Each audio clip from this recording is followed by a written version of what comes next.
Susuntukin ko sila sa sikwar tapos sispain sa likod.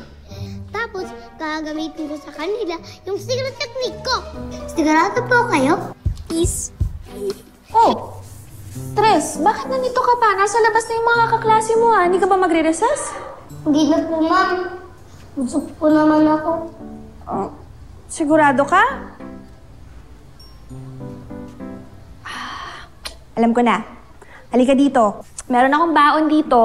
Sa'yo na lang.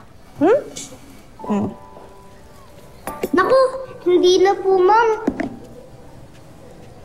Tres, masama tanggihan ng grasya. Paano po kayo?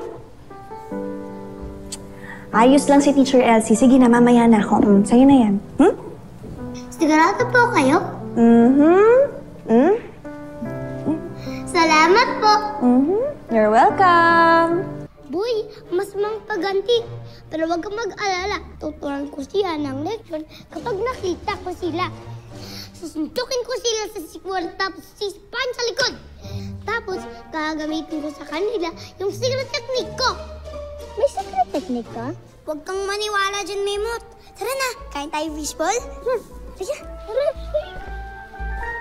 O Memot, ganito lang. Dahil mali tayo, dapat matalino ka. 95 ako kay Ma'am Elsie. Hindi yun. Ang ibig kong sabihin ay dapat gamitin mo utak mo sa paglaban. Halimbawa, malaki kalaban mo. Ang una mong alamin ay kung paano siya mawala sa kukus. Kukus! Kukus, kapag yun lang iniisip mo, focus yun. Isusumbong kita kay Ma'am Elsie. Yun na nga yun.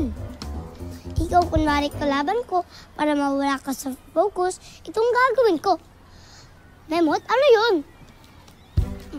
Oy, fishball ko yan! Aray!